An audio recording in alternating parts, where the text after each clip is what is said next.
Bonjour, bienvenue dans ma librairie. Nous sommes à Montréal le 8 juin 2017. Mon nom est Bruno Lalonde.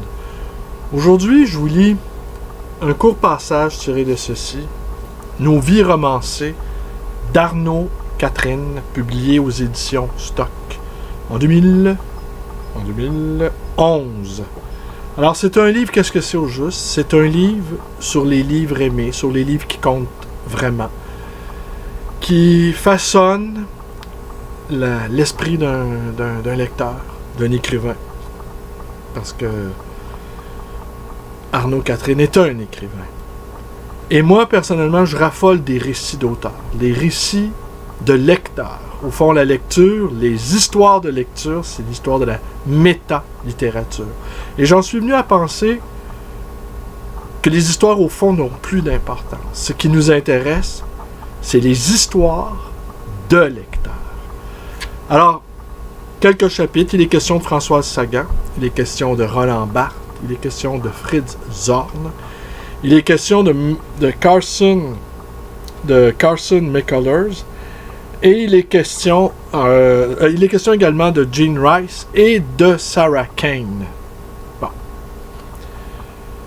Alors, le passage que je vais vous lire, c'est sur Fritz Zorn, Mars. On connaît l'histoire. C'est un jeune homme d'une famille très très riche, un jeune homme zurichois d'une famille très très riche, et qui au fond est sous contention dans cette famille-là, où les bons sentiments intoxiquent littéralement le jeune Fritz. À un point tel qu'il est un personnage emprunté, qui par avance, sur n'importe quel sujet, ne veut pas déplaire. Et non seulement ne veut pas déplaire, mais veut deviner, pressentir ce que les autres pensent afin de pouvoir s'y ajuster. Un personnage emprunté, un personnage faux. Mais cette fausseté-là, tout à coup, bascule, parce que le jeune homme réussit, enfin, on aurait envie de dire, à se donner des raisons de vivre en ayant le cancer. Ce cancer-là le guérit de sa névrose, le guérit totalement de la vie, mais le guérit de sa névrose et par la création, il réussit à subsumer son état d'agonisant les yeux ouverts, de personnage mortifié par les conventions sociales, et enfin, même devant la mort, il réussit à prendre son envol et il réussit à s'éveiller.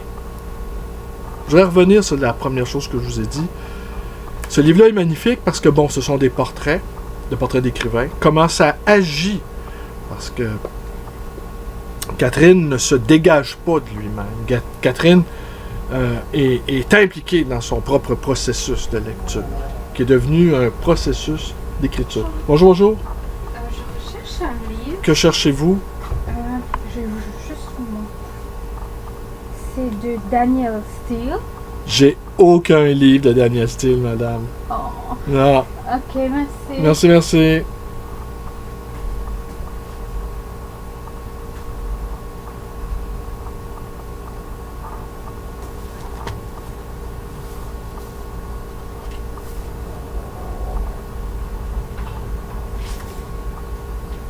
Où en étais-je donc?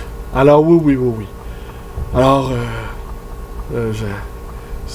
alors donc, excusez-moi de cette petite... je suis à mon travail, hein, vous l'avez compris. Enfin, travail.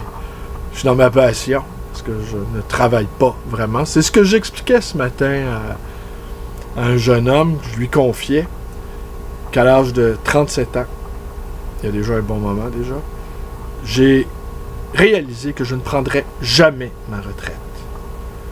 Et depuis ce temps-là, à partir du moment où j'ai réalisé que je ne prendrais jamais ma retraite, là, c'est bien simple. J'ai arrêté de travailler. Alors, je suis dans ma passion, je suis dans mon plaisir. Je viens ici, c'est comme une sorte d'atelier, hein, une sorte d'agora également, miniature, où, entre deux classements de livres, entre deux ventes de livres, j'écris à la diable sur ma page Facebook. Parfois inspiré de mes lectures. Ici, Catherine, oui, Arnaud Catherine, et ça aussi, je lui en suis gré, c'est que c'est une écriture qui provoque l'écriture. Il y a des livres comme ça qu'on lit et qui nous donnent envie d'arrêter de les lire pour écrire, ou qui nous donnent envie d'arrêter de les lire pour réfléchir à sa propre condition, qui nous ramène à nous. J'écrivais en boutade, il y a les livres de chevet, mais il y a les livres de cheville aussi. Les livres qui nous permettent de nous tenir debout et nous permettent d'avancer, qui nous donnent des raisons de continuer cette existence, parfois difficile, en fait assez souvent difficile. Si on accepte qu'elle est difficile, elle l'est déjà moins. Alors, je disais donc à ce jeune homme-là que depuis que je ne travaille plus, alors c'est assez agréable, mais j'en paie le prix cependant, parce que si j'étais plus industrieux, si j'étais plus affairé, si j'étais plus discipliné, si j'étais plus cadastré, si j'étais plus obtus, sans doute les revenus augmenteraient.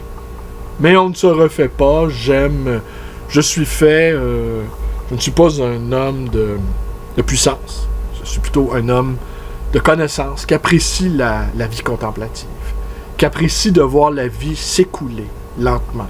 En fait, j'aimerais bien pouvoir l'interrompre, j'aimerais bien pouvoir la ralentir. Je ne sais si un jour j'y parviendrai. Alors, il parle de lecture jeunesse, que ça ne l'intéressait pas, parce que bon, c'est mièvre. Elle était pédagogique. Or, bonjour, vous allez bien? Ah, bonjour. Vous permettez, je continue ma lecture. Est-ce que vous êtes pressé? Pas du tout, je flâne. Alors, je vous invite à flâner. Oh, il y a de quoi. Alors même, je vais peut-être même vous faire un peu la lecture. Ah oui, qu'est-ce que c'est? Ceci. Nos vieux romanciers. Ah, Oui. je ne connais pas du tout. D'accord. Alors, je vais continuer parce que je suis en train de m'enregistrer. C'est vous qui l'avez écrit, non? Non, pas du tout. C'est pas votre femme, ça, non? Non, Un c'est pseudonyme, Arnaud. non? Arnaud Catherine. Je ne connais pas du tout. Ouais, ben c'est un jeune auteur, je pense. Ah, Alors, faut je vais les continuer. encourager, Pardon? exactement. Faut les encourager. Il faut les encourager Oui. si ça nous plaît. Ah, bah oui. Puis à date, ça vous plaît? Absolument, autrement, j'en parlerai pas. Ah, Je ne lis jamais des livres qui me déplaisent. ah oui, moi aussi, je coupe court, hein. Fini. Voilà. C'est pas pour moi, je le laisse à quelqu'un d'autre. Exactement. Un autre l'aimera. Il y en a tellement d'autres plus intéressants à Il lire. y en a tellement à aimer Ay, comment? et qui se languissent auprès de nous essolés. Heureusement qu'on les a, ces chers livres. Elle était pédagogique, or la littérature ne peut pas survivre dans l'ère aseptisée du pédagogique. Je n'avais d'autre choix que de fuir et chercher ailleurs ce qui signifiait par moi-même. Voilà. Où étaient-ils ces livres dangereux, subversifs ou tout simplement vrais? Car ce n'est pas tant Georges Bataille que j'attendais qu'un peu plus de vérité, de quoi donner écho à ce qui se tramait dans mon corps, dans ma tête, dans ma jeune vie tâtonnante et sévèrement angoissée. Il est très frustrant de constater que je ne me souviens même plus du livre, le livre qui opérera la bascule. Quel fut-il? Un livre français? Étranger?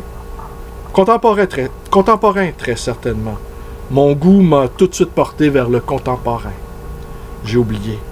J'aurais aimé l'évoquer ici, ce livre. Il n'empêche. Dès l'adolescence, mon désir de lecteur est devenu farouchement indépendant. L'enjeu était trop important. L'or à trouver trop précieux. Je n'avais plus de temps à perdre. J'ai alors pris l'habitude de chercher pendant des heures à la librairie les romans qui pourraient me parler. J'ai dévoré toutes les quatrièmes de couverture qui se présentaient, feuilleté tous les volumes dont le titre éveillait quelque chose en moi.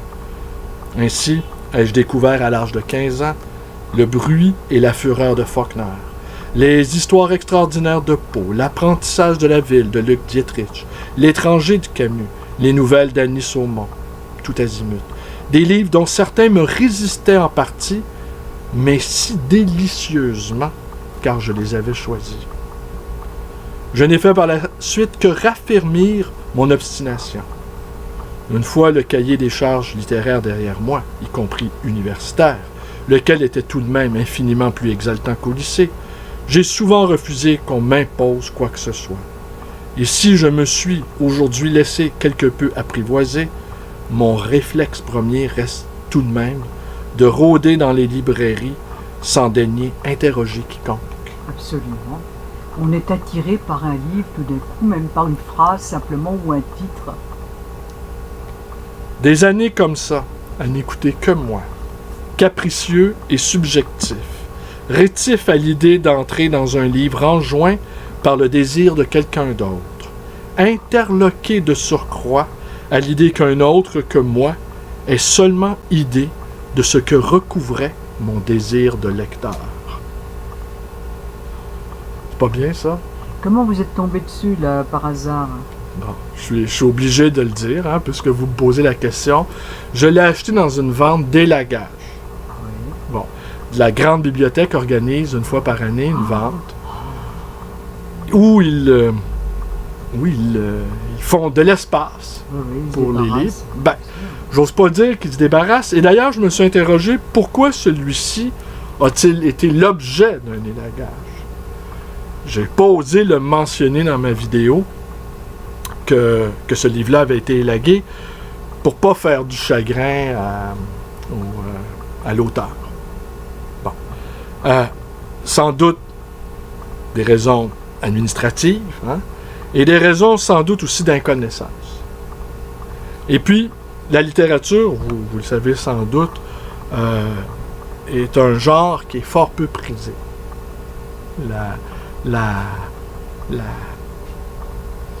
Les gens de lettres, eux aussi, sont victimes de la mode.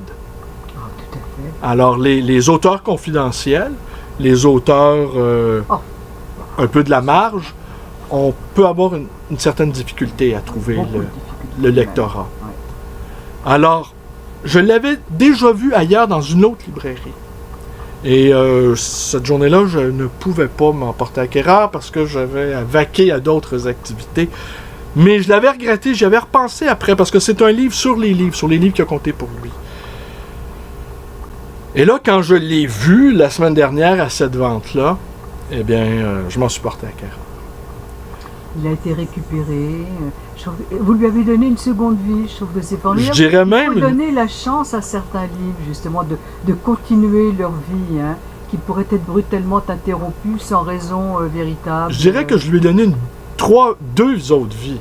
Parce que, bon, il y a le fait que je m'en suis porté acquéreur et que je l'ai lu et que je l'ai apprécié. Et aussi, j'en ai fait l'objet d'une vidéo que je suis en train de faire, là. Alors, quel est le sujet de votre vidéo? Nos vies romancées d'Arnaud Catherine. Ah ben, est-ce que vous le retranscrivez en entier dans Non, pas du tout. Ça s'en va sur ma chaîne YouTube parce que j'ai une chaîne YouTube où je parle de livres. Oui, oui, oui. Où je parle de livres, je parle du marché du livre, je parle de mes lectures, je parle de mes idées. Parfois, j'en ai pas. Ah! Je m'en doute. Non, mais pas très grandiose, de petites idées. Mais bon. Heureusement que vous en avez, parce qu'il y a des gens qui en ont de moins en moins, j'ai l'impression. Ouais, ben disons, je fais des heures supplémentaires. Je fais des heures, mais ce sont des idées... Utiliser votre tête, c'est déjà beau, parce que vraiment, quelquefois, on parle avec les gens, ou on les écoute, et on se demande, il n'y a plus de réflexion, vous savez, vraiment, de moins en moins, si Je vous le en sais. rendez compte. Ben oui. Les gens n'ont plus le temps. Alors, s'ils ne pitonnent pas, ils zappent. Hein, Ouais. C'est tout ce qu'il faut. Donc, ils ne retiennent pas, ils ne prennent pas le temps d'observer, d'analyser, de penser, de décortiquer, de comprendre. C'est terrible. Vous savez, Ils c'est doivent pour se ça que dire- nous sommes dans un monde aussi fou. Ils doivent se dire, mais pourquoi le ferions-nous? À quoi ça me sert? Hein? Vous comprenez? C'est un peu le... Alors à quoi ça sert d'avoir un cerveau, hein? Il s'en sert plus. On dit qu'on ne se sert que de 10% de capacité de notre cerveau, mais infiniment moins de nos jours. Ouais, puis je sais pas si ça vaut la peine d'utiliser ce 10%-là. Peut-être on devrait en utiliser moins, mais en faire un meilleur usage. Oui, mais ils disent bien qu'on va devenir des robots. Hein? Ah, On ben, les pensera robots nous plus. battent déjà sur bien Oui, des oui, points. oui. Bon. Alors on est à la dernière étape et ça va pas être dans bien longtemps. Alors, je vous remercie avec moi. Ben, merci de votre participation. Ça me fait toujours Imprévu, plaisir d'être spontané. ici avec vous. Alors, ben, vous connaissez la suite, ma chaîne vidéo, ma page Facebook et ma librairie d'occasion et l'ancien, le livre voyageur dans le quartier Côte-des-Neiges à Montréal. Ce cher. Quelle merveille de vous avoir ici, mon Dieu. Qu'est-ce qu'on a de la chance. Et donc, je voulais vous poser la question justement. Le monsieur belge, est-ce qu'il est toujours là? Ça fait longtemps que je ne l'ai pas vu. J'espère qu'il n'est pas malade ou décédé. Ben, écoutez, malade, c'est probable, hein, quand même. Ou, je veux dire... Parce qu'on le voyait souvent avant, même quand il habite à Villemont-Royal, je pense. Hein? Oui, mais écoutez, je sais pas ce qui est arrivé. Ah, quel dommage. J'espère que rien ne m'est arrivé de méchant. Ouais, ben, Ouais. il finit toujours par nous arriver quelque chose de fâcheux, hein. Mais les livres sont là. Ouais. Je vous dis, moi, c'est ma consolation ici. Hein. Quand je rentre ici, c'est la caverne d'Ali Baba. Voilà. C'est merveilleux. Ben, merci beaucoup. À tout à l'heure.